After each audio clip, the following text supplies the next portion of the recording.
దాని ఆధారంగా వెళ్ళాలి.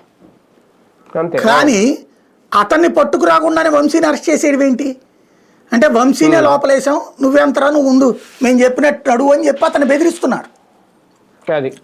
ఇక్కడ వ్యూహం కంప్లీట్ గా అంతా కళ్ళెదురుగుండా బహిరంగంగా జరిగిపోతుంది అరాచకం. ఇప్పుడు వంశీని అరెస్ట్ విషయాన్ని తప్పుపట్టను, ఎందుకంటే వీళ్ళకి ఒక కోపం ఉంది, భువనేశ్వర్ గారి గురించి అతను చేసిన కామెంట్స్ వాటి మీద వీళ్ళందరూ కోపం ఉంది అన్నటువంటి దాని ఆస్పెక్ట్ లో నుంచి అరెస్ట్ చేస్తే అంతవరకు అయిపోతే సరిపోతుంది. ఈ మిగతా పిక్చర్ అంతా నడపడం ద్వారా ఇది ఒక డర్టీ పిక్చర్ అయిపోతుంది, టైం వేస్ట్ కార్యక్రమం. ప్లస్ అతనికి సింపతి తెస్తున్నారు బేసిక్గా. రెండవది, ఒక దళిత బడుగు బలహీన వర్గాల నుంచి వచ్చిన యువకుడిని వేధించి కేసులు పెట్టిస్తున్నట్టు అవుతుంది. అంతే కదా, అతను మాట వినకపోతే అతని మీద కేసు పెట్టడమా?